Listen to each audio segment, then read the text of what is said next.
Hello, bachcho, let's see this question. This question says choose correct alternative. And the question is pine oil is added in froth flotation method because it increases the non-wettability or wettability of the mineral particles. Key concept for this question is wettability of mineral particles. Key concept for this question is wettability of mineral particles. अगर mineral particles कैसे हों, sulphide ore particles हो, कैसे हो ये, sulphide और particle हो, क्या हो, सल्फाइड और हो, तो सल्फाइड और के पार्टिकल ऑयल से वेटेबल होते हैं और वाटर में वो वेटेबल नहीं होते, जबकि इनमें प्रेजेंट इम्प्योरिटीज वाटर वेटेबल होती है. Sulphide ore particles are wettable with sulphide ore particles are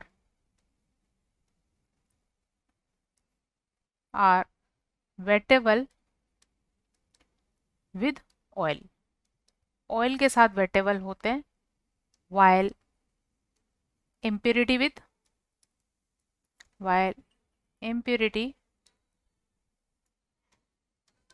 with water. impurity water में वेटेबल होती है. तो फ्रोथ फ्लोटेशन मेथड में फ्रोथ बनाए जाते हैं ऑयल के. इन फ्रोथ में सल्फाइड और पार्टिकल्स कैप्चर हो जाते हैं और ये फ्रोथ जो है ये कंटेनर की सरफेस पर फ्लोट करते रहते हैं, इसलिए इस मेटल को फ्रोथ फ्लोटेशन मेथड कहा जाता है.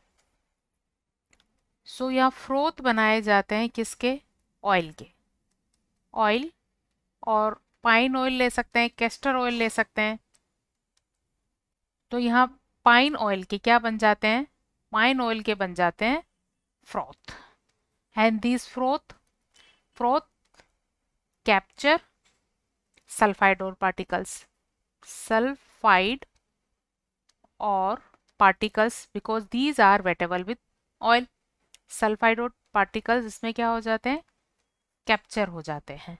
इस तरह से फ्रोथ के अंदर सल्फाइड और पार्टिकल्स कैप्चर हो जाते हैं और इम्प्योरिटीज जो होती है, जो कि ऑयल से वेटेबल नहीं होती, वाटर वेटेबल होती है, वो सॉल्यूशन में नीचे सिंक हो जाती है. इस तरह से यहाँ इम्प्योरिटीज को और सल्फाइड और पार्टिकल्स को सेपरेट किया जाता है on the wettability of particles with oil or water.